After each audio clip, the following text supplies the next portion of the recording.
David Pakman Show at davidpakman.com.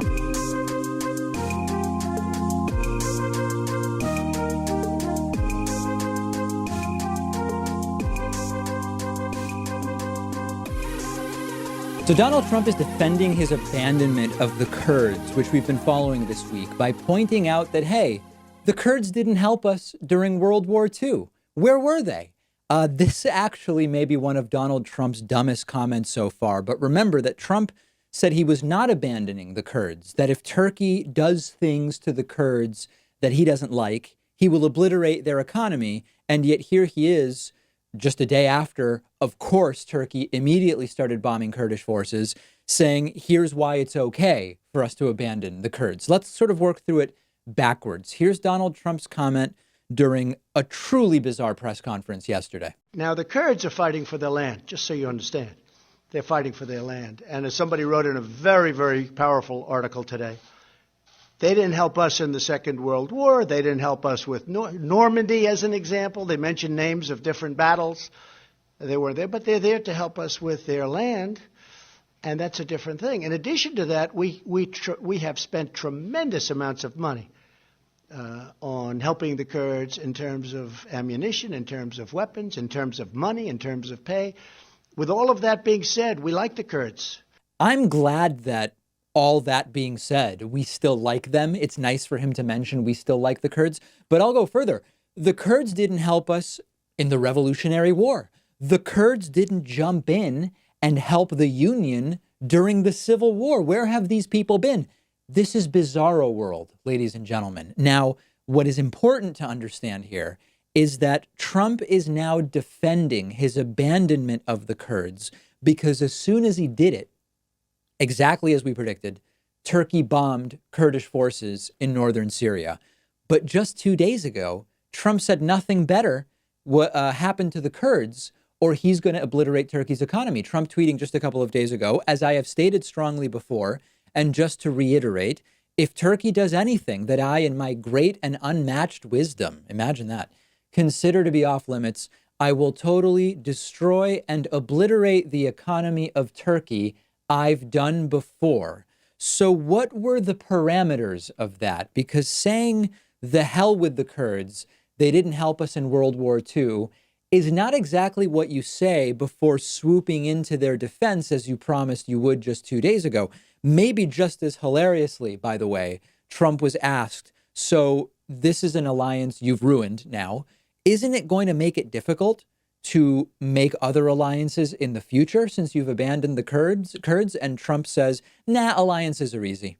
The Kurds helped the U.S. defeat ISIS. And by allowing this offensive, is it going to be more difficult in future times of need to develop alliances?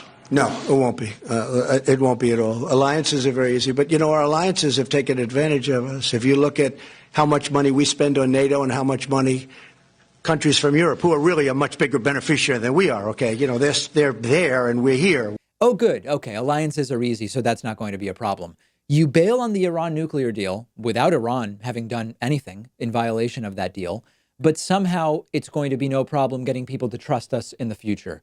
You bail on the Kurds and they immediately get attacked, but it's going to keep being easy to make new alliances because alliances are easy. I'm glad it's all going so well and that everything is so easy, right? I mean, how backwards are things when the guy who got a bogus bone spurs letter to avoid Vietnam is criticizing people who helped us fight ISIS for not helping us in World War II, however many years ago it's now been since that war. There is one upside to this entire turning on the Kurds thing that I can point to. It may actually do more damage to Trump with Republican lawmakers than with anybody else. Republican voters, okay. I mean, many Republican voters don't know much about the Kurds at all. And many of Trump's followers, the voters themselves, are going to just defend anything that Donald Trump does no matter what. Democratic lawmakers, Democratic voters, they're already anti-Trump because of the thousands of other things that Donald Trump has already done. But Republican lawmakers, I'm talking about people like, you know, loony Lindsey Graham or Moscow Mitch McConnell and others, they actually may be angry enough with Donald Trump about his abandoning a group that has been solidly working in conjunction with us for our national security for many, many years, that he may suffer some political consequences. But even the opposition to what Donald Trump is doing with the Kurds here from people like Looney Lindsey and Moscow Mitch may be merely posturing in order to set themselves up to be more credible when it comes to saying impeaching Trump. No, that's not something we have to do. Subpoenas and making sure that Donald Trump actually responds to the subpoenas. Nah, because the entire impeachment thing is a witch hunt anyway. There's the possibility that the opposition to Trump from Republican circles on the Kurdish issue may be a calculated cover to obtain more credibility when they defend against Donald Trump's impeachment. That's exactly what I want to talk about next. I've been telling you this week that some prominent Republican players are turning on Donald Trump, not over the Ukraine fiasco, mind you, but over the Syria and Kurd fiasco that we've been talking about. And as we covered earlier this week, Donald Trump has pulled troops from northern Syria, despite everyone from many Republicans all the way to Noam Chomsky agreeing that this is a very bad idea to do, that Turkey will immediately attack the Kurds if Donald Trump does that. Trump did it, and immediately Turkey attacked Kurdish forces in northern Syria. And now you've got Moscow Mitch McConnell, who's not pleased. You've got Looney Lindsey Graham, who's not pleased. And Looney Lindsey is making his displeasure known. But we need to do the political analysis as well here. Very rarely does Looney Lindsey go against Donald Trump in a serious manner. And here he is doing it, tweeting yesterday, quote, "Pray for our Kurdish allies who have been shamelessly abandoned by the Trump administration. This move ensures the reemergence of ISIS." Now, Looney Lindsey happens to be right on this particular issue, narrowly interpreted. Remember when Lindsey Graham said that Republicans would get destroyed if they nominated Trump? This was back in 2016 when Lindsey tweeted, "If we nominate Trump, we will get destroyed and we will deserve it." Well, he happened to be wrong. Donald Trump won. But just a reminder that Lindsey Graham is merely a guy who calculates the political space that he is staking out. So while Lindsey Graham happens to be correct about the Kurds and Trump's decision to abandon them, he's found something to criticize Donald Trump over. But remember that just months ago at the Brett Kavanaugh hearings, Looney Lindsey delivered what is maybe the most unhinged confirmation hearing speech that I have ever seen from a senator on these confirmation hearing panels. Do you remember this? And please, I'm going to give you a few moments. Get the kids out of the room. This is not what I would want my children seeing if I had children. Looney Lindsey and maybe the most unhinged confirmation hearing speech in the history of American politics. If you wanted an FBI investigation, you could have come to us. What you want to do is destroy this guy's life, hold this seat open, and hope you win in 2020. You've said that, not me. You've got nothing to apologize for.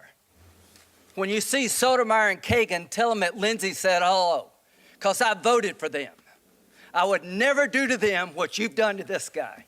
This is the most unethical sham since I've been in politics. And if you really wanted to know the truth, you sure as hell wouldn't have done what you've done to this guy. Are you a gang rapist? No. There's a guy who's making sense, right? So listen, I have no praise for Graham. He is a flip-flopper, put my finger to the wind and see what will get me some kind of attention type of guy. He will sometimes come to conclusions that sound logical or they sound remotely sane. And then the next day, he will take some outrageous position that is the exact opposite of logical and sane. And case in point, yesterday, Lindsey Graham attacks Donald Trump because clearly Donald Trump's actions are wrong to him. And then he's at the same time, I mean, the day before, he was fighting against the constitutional, enshrined by the law, impeachment inquiry into Donald Trump. He's a disgrace. And in fact, as I mentioned earlier in the show, this may all be calculated in order to either distract from the impeachment inquiry, to set himself up to claim impartiality on the impeachment inquiry, because there could be a broader plan here. Trump doesn't have the ability to do non-concrete, multidimensional thinking. Trump can't do it. Lindsey Graham is capable of that. And so there may be a calculation here that Lindsey Graham is saying, listen, I want to oppose Trump's impeachment as strongly as possible. And the way to do that without appearing like a mere reflexive partisan hack, which he is, would be to criticize Trump somewhere, but then to come around and say, listen, I've been as critical of Trump as the next person. When Trump abandoned the Kurds, I criticized him. But the impeachment inquiry is unconstitutional and it must end. I would not put it past Lindsey Graham to be thinking in that way and to be calculating along those lines, because in the end, he's disgusting. And we'd be much better off if someone could defeat him in South Carolina and get him out of the Senate. And he, in the end, is still a participant in as strongly as possibly maintaining the Trumpian status quo. Even though he says he disagrees with Trump on this, Lindsey Graham's broader positioning as a brown-nosing sycophant of Donald Trump's, who defends the idea of Trump as president as anything other than a national atrocity, that has not changed. And until I see evidence that it has changed, Looney Lindsey is just doing what he always does, which is putting his finger to the wind, figuring out how he can make a statement or make a political calculation that will get him more attention, that will get him more airtime or time with the president or time in the media or whatever. That's all that's going on here. This weekend, okay, we are doing a massive David Pakman Show membership drive. It's going to be a one-day membership drive. We haven't done this for like a year. We are blowing out membership, okay? Massive, massive membership discount. If you've been thinking about supporting the program, this weekend you will have the best opportunity of the year to do it at the lowest rate. If you want to be notified about this extraordinary membership discount, sign up for our newsletter on our website, davidpakman.com. Very clear spot there. You can get on our newsletter. This weekend, you will get an email, and it will be a beautiful thing for everybody who chooses to participate. Let me know your thoughts about Looney Lindsey on Twitter at @DPakman. While you're there, follow the show at David Pakman Show. We'll take a quick break. Very, very much news to discuss today with you. The David Pakman Show at davidpakman.com.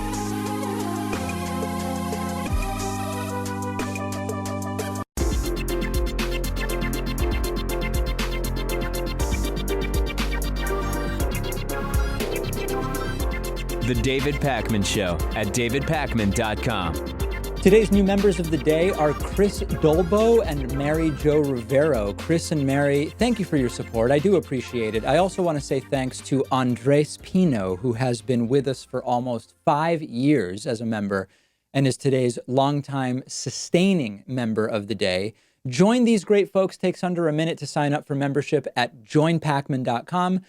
Coupon code is available, not mandatory, but available. I just make things available. You decide if you want to take advantage of it. The coupon code is THISIS2020.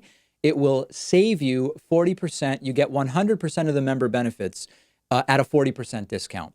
Let's go to some of the notable discussions happening over on the David Pakman Show subreddit. Nearly 15,000 of our viewers and listeners are now participating in moderated, respectful, political discussion at davidpakman.com/Reddit. That's REDDIT.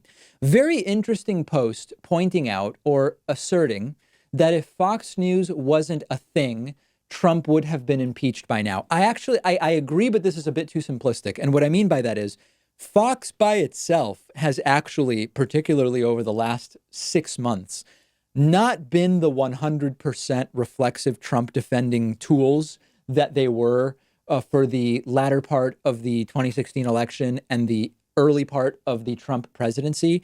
I would sort of frame it a different way.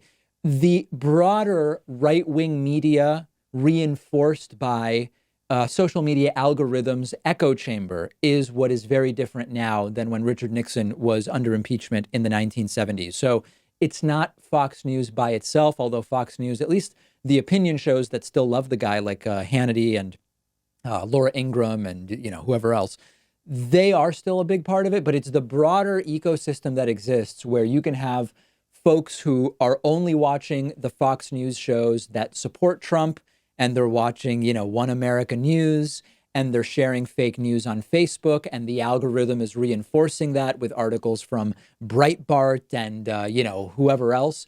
That is the broader. I would say it's more than Fox News, but you are completely right in that it is that ecosystem that is one of the big differences between impeachment around Richard Nixon in the 1970s and Trump now. And we will see ultimately what it does for Trump once we know the sort of full scope and final results of the impeachment inquiry that is going on right now. Also from the David Pakman Show subreddit, finally Pat guest hosts the show.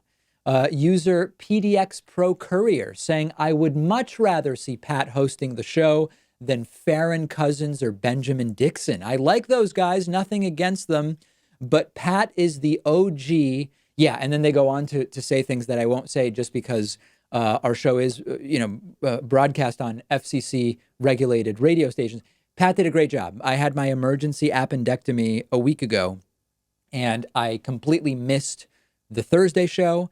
Pat was able to put together a compilation episode with a nice introduction, and he hosted the bonus show. He hosted the bonus show on Friday and actually did a couple stories for you on Friday. Pat did a fantastic job, and we are exploring other spots where you may be able to see more Pat. For people who don't like Pat, and of course there are people in the audience who like and dislike anybody who's ever been on the show, myself included, don't worry.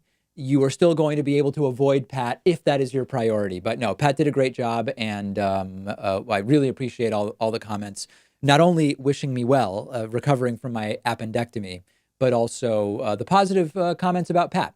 Join the discussion. More than 15,000 other viewers and listeners are participating at davidpakman.com/REDDIT. In the background of the impeachment inquiry, in the background of trying to bribe Ukraine, in the background of Donald Trump's taxes, in the background of Trump abandoning the Kurds in Syria and the immediate bombings carried out on Kurdish forces by Turkey, there are 26 new sexual assault allegations against Donald Trump.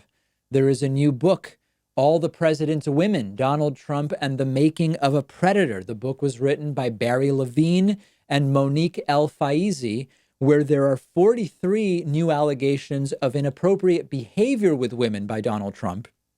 Of those 43, 26 rise to what we would realistically call unwanted sexual contact or sexual assault, as many of us refer to it. The theme is always the same. Trump's throwing his wealth around, Trump's throwing his power around, and sometimes he's throwing his weight around in a literal sense, the fact that he is physically a large guy, to sexually assault women, to touch them in bathrooms, everything that you can imagine. One example has Donald Trump allegedly hiding behind a tapestry to grope a woman at his Mar-a-Lago estate. There are literally dozens of examples. I'm not going to go through all of them here. The book even identifies the women that Melania Trump viewed at the time as the biggest threats to her status as Donald Trump's primary girlfriend. Melania, of course, now Trump's wife and the first lady. During a brief breakup between Donald Trump and Melania over trust issues, Trump reportedly really scaled up the sexual assaults on women. And I think this is an important point at which I should mention. There are people who are talking about the infidelity component of Donald Trump and Melania Trump's relationship. I don't care about that. I truly could not care less about that. I don't care if Bill Clinton cheats on Hillary. I don't care if Trump cheats on Melania, which obviously he does. I mean, he's paid off mistresses during his marriage. That's not really the important part. They can do whatever they want in their relationship, whatever relationship works for them, good for them. The important parts are, we've got a predator here who is sexually assaulting women. This is someone who is possibly illegally paying off the women. And these are women whose stories are often suppressed by everything from physical threats to hush money. Remember that in the case of Stormy Daniels, she alleges that her, I believe it's daughter, was threatened implicitly by a guy in a parking lot who came up to her saying, you don't want to talk about this Trump stuff. And there has been no accountability. In part, there has been no accountability because the Trump electorate, even evangelicals who claim to vote their values, they would rather vote for a serial sex assaulter than for a Democrat, period. I mean, it's as simple as that with millions of Republican voters. And in the end, The big picture is these are people who claim that they are all about their values, but then they don't actually live them. They don't actually vote them, certainly. And it's important to remember, Trump's previously said, when you're famous or rich or whatever, they just let you do it. Apparently not. Just when we think that we are starting to kind of wrap our heads around how disgusting he is, we learn of about 26 new allegations in this case. And meanwhile, I mean, it gives me the chills. Mike Pence's wife, Karen Pence, said, I believe it was at a rally last night or the night before in Minnesota, that she loves how Donald Trump treats young women. Can you imagine being either this disconnected from reality or this malignantly dishonest to go onto a stage and say about a guy who has talked about how if Ivanka weren't his daughter, ...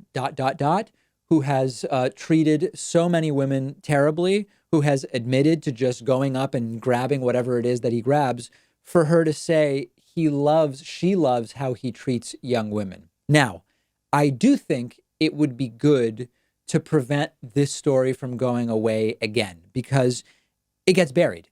And when you have, the 18th, the 19th, the 20th, I mean, it's 16 or 17 allegations we had. This is 26 more.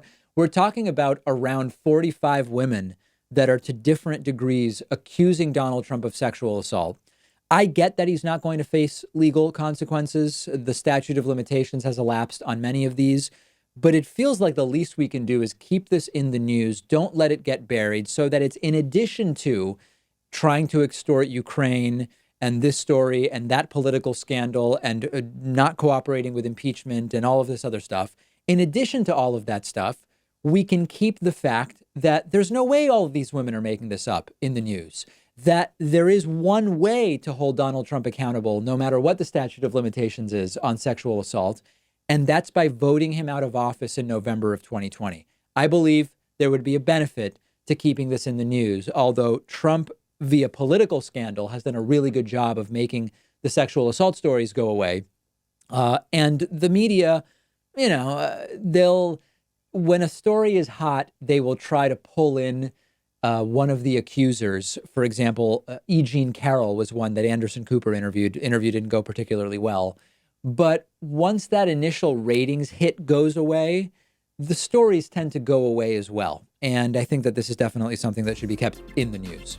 Let's take a quick break. Make sure you're following The David Pakman Show on Instagram at David Pakman Show. While you are there, follow me on Instagram at david.pakman as well. The David Pakman Show at davidpakman.com.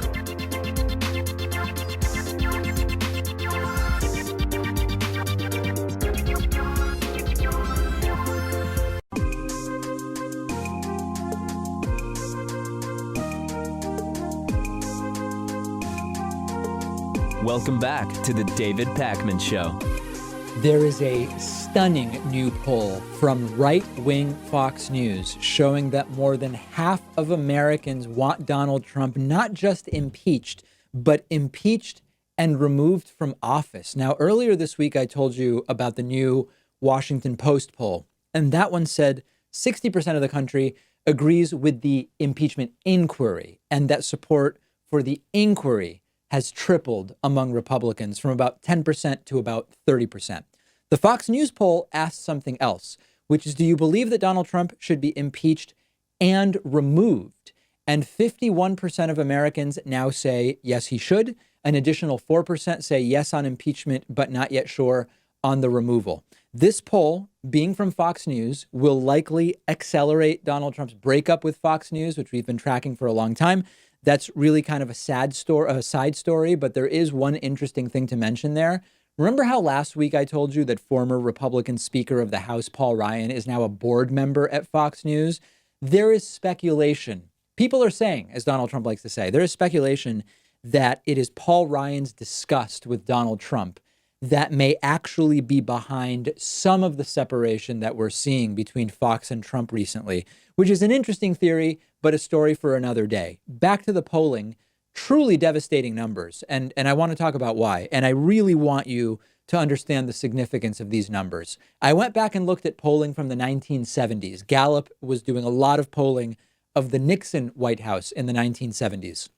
This was when the Watergate scandal was ramping up for Richard Nixon.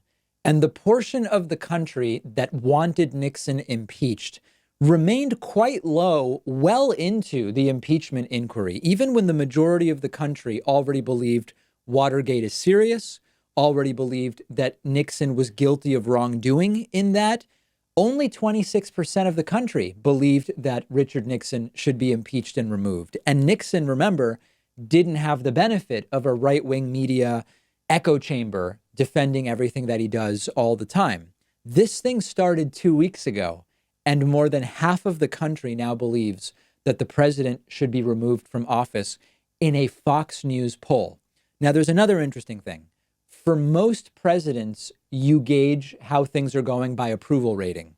Trump's approval rating has become completely secondary. We are now gauging how things are going by how many people want Donald Trump impeached and removed. This is not normal. The fact that the focus now is not on approval, but on impeachment support means that things are very different from the way they normally are with American presidents. This is also, by the way, new territory for Trump, in that in business, when he's gotten into trouble, he has the escape hatch of bankruptcy, and he's used it. He's pulled the cord on that escape hatch many times. You can't declare bankruptcy from what's going on right now. I guess the equivalent would be resignation, but we're very, very far from that really being a discussion. So that being said, a refusal to cooperate with the impeachment inquiry makes him look more guilty to normal people. His followers will resist that. They'll say, no, he's doing the right thing. It's a witch hunt. He's fighting it. He's not going to bow down to the witch hunt. But even some Republicans are going to see Trump's refusal to cooperate at all as a sign of guilt. Nixon tried to fight impeachment. He lost. Trump thinks he can fight it and win. He may be right, but he may not. Now, let me throw something else at you about the 51% wanting Donald Trump impeached and removed. Trump lost the popular vote, okay, by a lot, by more than any previous president, millions of votes. This is now being called a coup attempt by defenders of Trump and by Trump himself. This is a coup to reverse the election results and remove Donald Trump from office by the very people who never voted for him in the first place. I went back and looked. Every impeachment in history was called a coup attempt by the defenders of the president that was at risk of being removed. So that is another propaganda technique made to once again distract from the facts. And I encourage you not to fall for it. This is a constitutionally enshrined mechanism to investigate and adjudicate the wrongdoing of a president. It is not a coup. It's almost the opposite. And it is not a new thing. Every president facing impeachment has had defenders say, this is an attempt at a coup. It is not. This is how the system is designed. This is a sort of you have to see it to believe it video that is extraordinarily weird. This horrible thing happened where the wife of an American diplomat named Anne Sakoulas has been accused of killing a British teenager in a car accident. The teen was on a motorcycle. It happened near a British military base that's used by the U.S. Air Force. The parents plan to start a civil action against the woman who was driving the car. And the woman immediately left the country after the incident. Now, as a diplomat's wife, she is said to have diplomatic immunity, but there is a question about that, which I'm going to get to a little bit later. Donald Trump was asked reportedly on a phone call by British Prime Minister Boris Johnson about rejecting Anne Sakoulas's immunity so that she would have to go back to the United Kingdom for potentially for a criminal trial. And Donald Trump has rejected that request. So yesterday he answered questions in front of reporters, yesterday or the day before. He was asked about the entire thing, and he says, listen, we've all done it. And the obvious question is, we've all done what? We've all driven on the wrong side of the road because we're used to driving in the US and we were driving in the UK. We've all run someone over with a car and then fled the country claiming diplomatic immunity. Like, what is it that we've all done that Donald Trump is talking about? He brings up that driving on the other side of the road is difficult, as they do in the UK, and that these things can happen and that it's happened to all of us. Take a listen to this. The woman was driving on the wrong side of the road. And that can happen. You know, those are the opposite roads. That happens. I won't say it ever happened to me, but it did. When you get used to driving on our system and then you're all of a sudden in the other system where you're driving, it happens. You have to be careful, very careful. So a young man was killed. The person that was driving the automobile has diplomatic immunity. We're going to speak to her very shortly and see if we can do something where they meet. It was an accident. It was a terrible accident. I won't say it ever happened to me, but it did. Like, what is he talking about? Did it or didn't it? I've watched this. It must have been 10 times. What is he saying? And even aside from that, the great empathizer, right? I mean, Trump has a way of, when there's been a tragedy, his comments just make you feel much better. They make you feel much better about the tragedy. They make you feel much better about humanity. Yeah, right. Now, as far as diplomatic immunity, I alluded to this earlier. There is a question about the diplomatic immunity that is being asserted. International lawyer Mark Stevens is claiming that actually Anne Sekulis did not have diplomatic immunity in the UK because her husband, Jonathan Sekulis, was not actually on the official diplomatic list, and that by extension, his wife Anne is also not protected by diplomatic immunity. It's always a mess. I have no idea what will ultimately come of this. It's, of course, a horrible tragedy, and Trump saying we've all done it is about as brutally glib as a response to what is effectively vehicular manslaughter. So my questions to you are, what the hell is Trump talking about? When Trump says we've all done it, what is he saying that we've all done? When Trump says, I won't say it ever happened to me, but it did, what is he saying happened to him? Let me know what you think. Post a reply if you're watching on YouTube. Send me a tweet if you're on Twitter at @dpacman. We will take a quick break and be back right after this. I want to talk about the Ellen George W. Bush thing.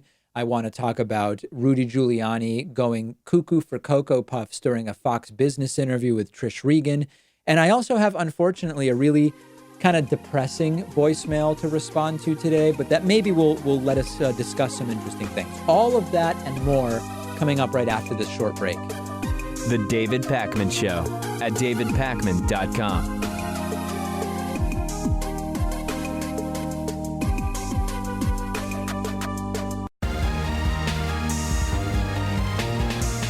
The David Pakman Show at davidpakman.com. I want to talk about the controversy that's exploded over Ellen DeGeneres being friends with George W. Bush and defending her friendship with him. And I actually knew about this friendship for a while between what seems in some way sort of like an unlikely pair of people who would be friends, a leftist lesbian talk show host and a neocon Republican former president. And, I think it's fine.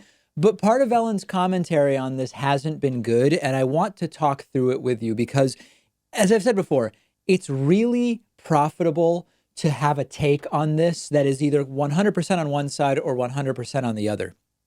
And the truth is that there actually is some nuance here that I think is relevant to discuss. And I've been very careful over the last 2.5 years of the Trump presidency not to inadvertently rehabilitate George W. Bush's image. So when I say Trump is much worse than even George W. Bush on this or on that, I want to couch it and make it clear that I am not looking back at the George W. Bush presidency through rose-colored glasses or in any way minimizing the horrors of the war criminality and all of the stuff that George W. Bush did.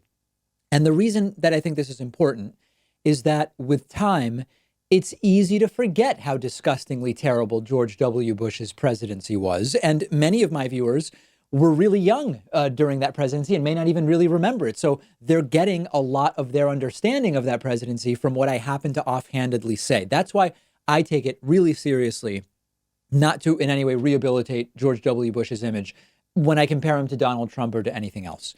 So the other day, George W. Bush and Ellen DeGeneres are spotted together at a football game in Texas, having a grand old time. And some people started to be mad about it. How dare Ellen be friends with someone as horrible as George W. Bush? And the controversy got big enough that Ellen responded to it on her show. She did a several-minute segment on her show. Now, the right thing to do this segment correctly would be to play the video for you now, and I planned to do it. But yesterday, a bunch of people got copyright strikes and their YouTube accounts got completely destroyed by Ellen's production company for using a clip of the show. And I don't want to do that. I think that'll be counterproductive to the segment. So find the video online of her response. It's very easy. She essentially said, listen, I'm friends with lots of people I don't agree with on politics. We should be kind to everyone. When I say be kind to everyone, I mean everyone, not just people we agree with politically. I'm friends with people who wear fur and I don't wear fur and I'm still friends with them. But when we say be kind to everyone, I mean be kind to everyone. This is a paraphrasing of her response, but you can pause this video if you're watching on YouTube, find that video and then come back. I just want to avoid the problem of the wrath of Ellen's production company if I play the video.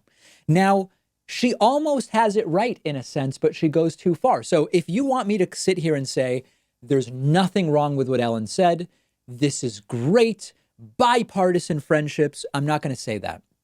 If you want me to condemn Ellen as a terrible person for what she said and saying it's completely wrong, I'm also not going to do that. There is a good message in there, okay? If people were able to get along in general better across party lines, across religious lines, cultural, whatever, society would be much better off. And Ellen is right. I mean, we all have families and friends and colleagues, and you can't at every opportunity that you meet someone with a different opinion, even an opinion you find disgusting, start attacking and yelling even during a football game and say, I will not be around this person. You are not going to be invited anywhere. It's not a pragmatic way to carry about your life. That part of the message, Ellen is 110% spot on about. But this is a former president, okay? So for Ellen to simply say, we have disagreements, just like I know people who wear fur and I don't, but we're still friends, it suggests a sort of political amnesia about the fact that George W. Bush is not just your uncle who is against abortion, right? And I think that that's the problem I had with Ellen's response. George W. Bush is a war criminal with blood on his hands, whose decisions as president led to the deaths of thousands of American soldiers, tens of thousands or hundreds of thousands of Iraqi civilians. She's going in the direction of almost suggesting that these are differences like tastes in food or wine. But what we're talking about is one of the biggest foreign policy blunders in modern American history that led to endless death, sanctioning totally un-American torture by the U.S. government, campaigning against LGBT rights, by the way, Ellen, of course, being a lesbian herself, scaling up the war on drugs, really, really bad. And then a lot of hangers-on pop up, and then they play the role of the enlightened centrist. And this is just so stupid, with really bad takes. Here's one example. There's a Hawaii congresswoman named Tulsi Gabbard, who is running for president, actually, who tweeted, quote, Ellen's message of being kind to all is so needed right now. Enough with the divisiveness. We can't let politics tear us apart. There are things we will disagree on strongly and things we agree on. Let's treat each other with respect, aloha, and work together for the people.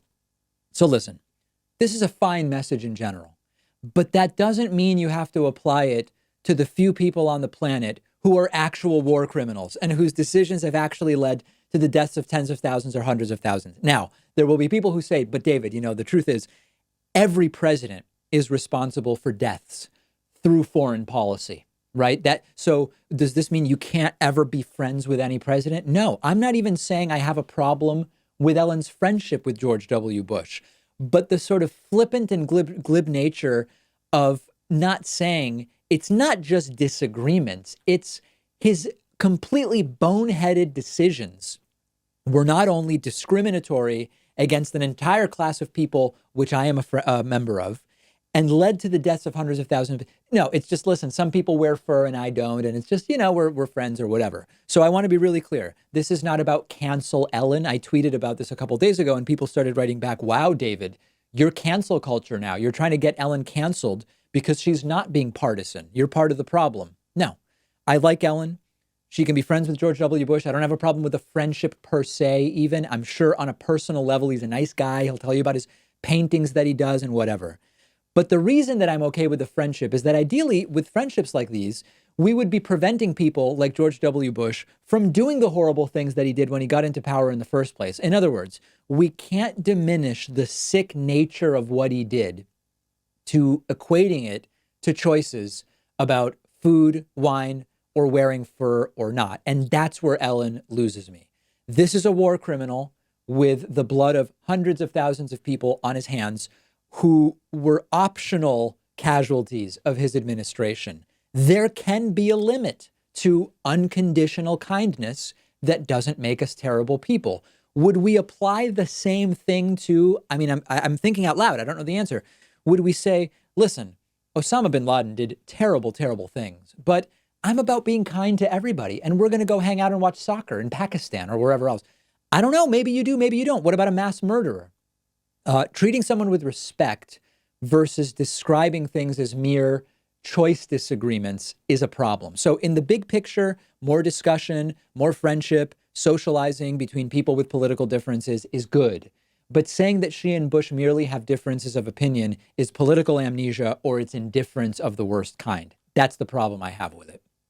So it's not just Donald Trump who's increasingly unstable as a result of the recent impeachment inquiry and the corresponding Ukraine fiasco and everything else that's going on. Trump's lawyer, Rudy Giuliani, also seems to be unwell. He went on Fox News the other day, starting to hold up a pad of paper to the camera, shouting about some completely fake scandal in which Barack Obama is now supposedly implicated. And it made for extraordinarily entertaining television, which also confirmed how post-fact we have gotten. Rudy was interviewed by Fox Business host Trish Regan. And to her credit, she asks mostly terrible questions, but like a couple times she actually asked a good question, which is, hold on, Rudy, setting aside all of the other details, why was Donald Trump at all involved in trying to get not just Ukraine, but also China to dig up dirt on Joe Biden? And Rudy is incoherent and doesn't answer. Check it out. There's a lot to unpack here. So to start us off, in trying to attack Biden, Rudy literally defines bribery as done by Donald Trump. If that was a one-off, we'd have a highly unethical conflict, contrary to what Joe Biden said today. There was no conflict. Even the New York Times said there was a conflict. Yeah. Joe really kind of lost it today. I don't know if you saw the clip, but he got very, very angry. He reminded me of some of the people I investigated when I was U.S. attorney losing it. But the reality is that what happened in Ukraine is if seen as a one-off, could be an isolated case of technical bribery. Mm-hmm. Offering something of value in exchange for official action is the classic common law crime of bribery. Biden did that. He offered $1.2 billion loan guarantee, threatened to take it away in order to intimidate, strong arm is his word, the president of Ukraine to fire the prosecutor. Technical bribery, offering something of value for official action. Like Trump said, we want the deliverable. If you deliver a Biden smear, we will get you hundreds of millions in military aid. Got it. Thanks, Rudy, for clarifying that. Let's continue. Here, Rudy starts going into Joe Biden's corrupt, and the Obama administration might have been filled with this type of corruption. It's the Clinton Foundation, it's Obama, it's all of it, says Rudy. He got elected vice president, and then they monetized his vice presidency for hundreds of millions, certainly tens of millions of dollars. Mm-hmm.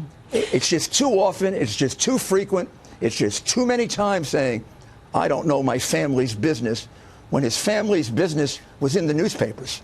Mm-hmm. No, I mean, look, it's as phony as a $3 bill. It's clearly a conflict of interest. He should know. I mean, it's your own son, for goodness sakes. It's not a conflict of interest. It's corrupt as heck. That's what it is. It's big. It's a big scandal. It's a big pay-for-play scheme. It raises the question how much more like this was going on in the Obama administration. It sure sounds like the Clinton Foundation to me, mm-hmm. where they were selling out the country and getting donations to the Clinton Foundation. Mm-hmm. And Obama was, gee, I don't see it. What is he talking about? Obama? Clinton? Like, what is this guy talking about? And then Trish Regan gets to her question. Why is Trump involved in this? And here's how Rudy defends it. And notice that there is no answer in what Rudy Giuliani says. Okay, so then the question becomes, yeah, okay, conflict of interest, maybe far worse. I mean, to your point, it could be much worse than a conflict of interest. But then why is the President of the United States asking about it? Why is he doing any digging? Why doesn't he leave it to, you and others to do all that? Why get involved? Because this came up not having to do with Joe Biden running for president. It came up to me in November of 2018, over almost a year ago, when several Ukrainians reached out to me through an intermediary and told me I wouldn't believe it. For a year and a half, they have been trying to give us evidence that more collusion took place in Ukraine than in Russia, where they believe no collusion took place. So I jumped on that because, Trish, I'm his defense lawyer. If I were doing this for a terrorist, those phonies in the Senate and the House would be defending me. Remember, Trish Regan's question was, why was Trump involved in doing this? And Rudy justifies his own involvement in this. And then Trish Regan tries again. But why was Trump personally involved in this? But, the concern is why would your name come up in a conversation with the president of Ukraine? Why would President Trump be talking about Rudy Giuliani? He didn't talk about me. No, actually, Trish. Technically, you are right, sir. I'm not technically right. I am right. No, you're right. You're right. I saw the memo, the transcript. I read it, highlighter and all. So ask yourself, why did Zelensky bring me up? Yeah, why? Why did Zelensky bring me up? Because for 5 months before, actually 8 months before, I had been investigating Ukrainian collusion. Once again, Rudy can talk about whatever he wants, but there is no answer there about why Donald Trump was at all involved in this nonsense. Then asked about why he doesn't have evidence of this, he says, oh, well, of course, Biden had the evidence destroyed and removed, obviously. I don't have the rest of it because Joe Biden bribed the president of the Ukraine, who then had the next prosecutor dismiss the case that contained that evidence, called the Antac case, along with Burisma, along with Biden's son. I wasn't looking for Joe Biden. The Ukrainians gave me Joe Biden, and they said, do you know something? He interfered with your case. I hope it's coming through that these are the rantings of a madman. I mean, I'm being serious about this. If you're watching, you're probably noticing that the interviewer, Trish Regan, looks visibly confused by what Rudy Giuliani is saying. That's because Rudy's making no sense and still giving no answer to the question, why is Trump involved in this? And he keeps up with the Ukraine stuff. Can't you just say Ukraine? It's not the Ukraine. And then Rudy wraps it all up with his rapid fire rhetorical questions. Where there were a lot of drugs and a lot of other problems, and you don't think we think you're corrupt? You don't think we think that your country is hypocritical? And don't you think the President of the United States has to vindicate that? Don't you think we have to straighten it out? Article 2, Section 3 of the Constitution, something that these Democrats have trashed, says the President of the United States has the obligation to take care that the laws are faithfully executed. Joe Biden trashed the laws of the United States to the embarrassment of my country. And I found that not because he's a candidate for president. He was only thinking about it then. I found it, and I started my career, and maybe I'll end it, rooting out corruption at the highest levels of government. And I've done Republicans and Democrats. Right. Man, Rudy just making no sense. And it's sort of funny because Rudy will often be interviewed by other Fox News hosts. And when Sean Hannity interviews Rudy, Hannity interrupts all the time to steer the conversation and to refocus it and to also add his own perverse spin to the stories. Trish Regan doesn't do that. She lets Rudy Giuliani talk, and he comes completely unglued as a result of it. Hopefully someday we will have a full accounting of how Rudy Giuliani even got himself into this position with Donald Trump in the first place, because it's totally incoherent. It makes no sense. It's not clear what Rudy Giuliani is talking about. And as far as clarifying, I think the whole point of this interview is, let's clarify the Biden thing. Let's clarify your involvement. Let's clarify the president's involvement. Things were less clear, for sure, after Rudy Giuliani finished his conversation on Fox Business. We have a voicemail number. The number is 219-2-DAVID-P. I find today's voicemail really depressing because there's a lot of stuff related to this going on behind the scenes. Take a listen. Hi, David. Love your show. My name's Steve from California. So I've been watching your show on YouTube for a while now, and I've noticed that you have to consistently qualify every statement you make when criticizing the left or something similar, be it Tulsi Gabbard or Bernie Sanders or Elizabeth Warren or what have you. And you've said people send you irrational messages or unsubscribe and get upset. So my question is, how do we solve this problem of people not being able to have rational conversations and listening to mild criticism perhaps, or just different viewpoints? Yeah, I think it's pretty outrageous that you have to go to these lengths for your own audience. It's really akin to talking to children. And even in this case where the people writing you likely largely agree with you. Yeah. So just wondering what your take on that is, but love the show. And thanks. Have a good day. I don't have the answer. And I think it's important to say this is a small percentage of my audience, but it is a loud percentage of my audience. And yeah, I mean, listen, I say Warren's leading the polls and I get absolutely destroyed. I say Bernie is stronger on money out of politics and I get absolutely destroyed because I'm picking sides or whatever. You know, I'm doing the best job I can to tell you what the facts are and to interpret the facts as best as I can. And so there's two ugly sides to this. There's the political side, which is stuff like that. There's also, you know, I mean, people, I think, one of the criticisms of evangelicals who vote for Trump is that they claim to espouse certain values and then they don't vote them. I don't want to do that. So one of the things that I do on this program is, as a business owner, I try to actually live the values that I espouse. I think people in the U.S. are overworked. They need more vacation, for example. So we take vacations on the show. The staff gets time off. And just the other day, I got a message from someone, I guess a leftist, who said, I love the show, love almost everything you say, but you guys take too much time off. And I'm canceling my membership. I'm still going to watch the stuff, but I'm not going to give you any more money because I just don't think you deserve it. I'm a business owner and I don't take any vacation. And I didn't write back because I'm not going to engage in this stuff.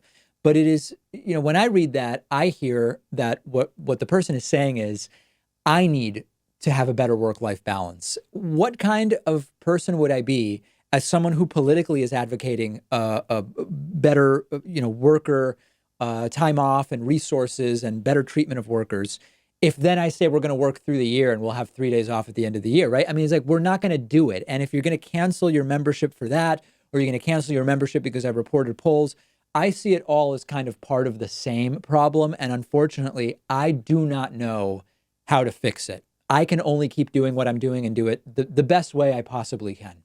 We will probably talk more about that and many other things on today's bonus show.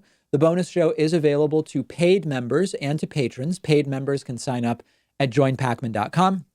Patrons can sign up at patreon.com/David Pakman Show. We will talk about a crackdown on fake Statue of Liberty tours after Alec Baldwin fell for the scam. We will talk about the rise of virtual reality for employment training. And we will have a truly horrible story about a Mexican mayor. Those stories and more on the bonus show. Look forward to speaking to you then.